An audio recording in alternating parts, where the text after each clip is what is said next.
Awash with reactions over a tweet made by the Department of State Services requesting X Corporation to deactivate the account of activist and politician Omoyele Sowore over a post the agency claims is a threat to national security. The DSS made the demand in a letter posted on X, accusing Sowore of posting a tweet on August 25th, which contains misleading information that disparages and ridicules President Bola Ahmed Tinubu. In the post, Sowore called the president a criminal and accused him of lying shamelessly about a lack of corruption.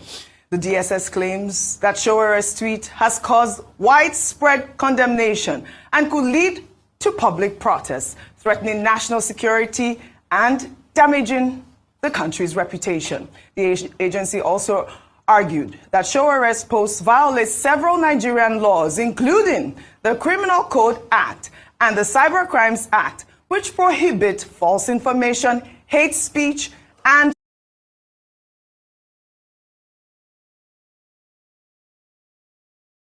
online harassment. And I'll read a part of the DSS tweets they wrote on X. It is pertinent to bring to your knowledge that under the Nigerian law, these quoted tweets, words, constitute offense punishable in Section 51 of the Criminal Code Act Cap 77 laws of the Federation of Nigeria, which prohibits publication of false information, and Section 19, 22, and 24 of the Cyber Crimes Act 2025, which prohibits and makes it an offense to spread fake news or publishing content that is deliberately misleading or deceptive, posting content that is rude, vulgar, offensive, or indecent, especially with the intent to embarrass or humiliate others, provoke ethnic, religious, or tribal hatred through online or offline statements amounting to domestic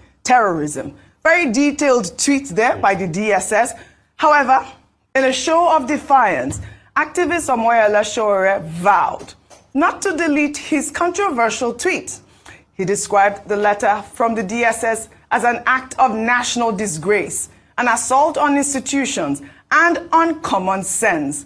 Sowore claimed he anticipated the letter, pointing to a protest last Tuesday by a group of, he says, hired DSS protesters who had chanted for his arrest and urged him to leave Tinubu alone, expressing outrage over what he called an unconstitutional act by the State Security Service. Sowore went on to post the very tweet he was asked to delete with the caption, "This is the tweet.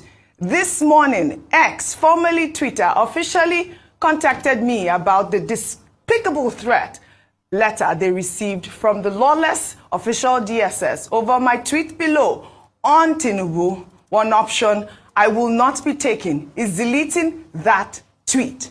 Thank you at X." Let me just quickly take one reaction to Sowore's tweet. And this is a concerned X user who wrote, "In all sincerity, calling the president a criminal is not right in any way. No court of any jurisdiction has pronounced him as one. I mean, why labeling him one?" All right, you know that Sowore also accused the Tinubu regime of using the Nigeria police force to systematically harass, torture, and persecute him.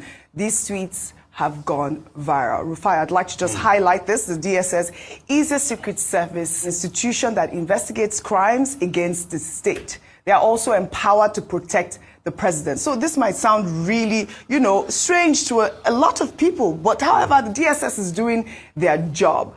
And I'd like to also take another tweet before I come to you. And just also to note that the DSS has said that, they are going to go after X as well as, Sowore if they don't comply. We had that issue the last time with Muhammadu Buhari, the Twitter ban. I don't know if that's what's going to happen, but let me take this tweet from Chinedu, who wrote to the DSS, "Are you guys not aware of the mayhem that happened in Edo State? They killed officers like you, and you are here lamenting about a tweet from Sowore," and that's the sort of rhetoric that we are seeing online at this point.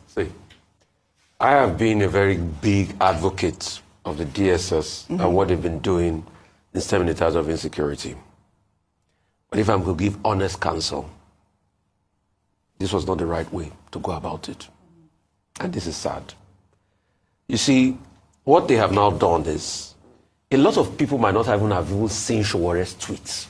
He said he tweeted it on the 27th. Yes. 26th of August. Was it, I think it was 25th I saw. What are we today? What are we today? 8th.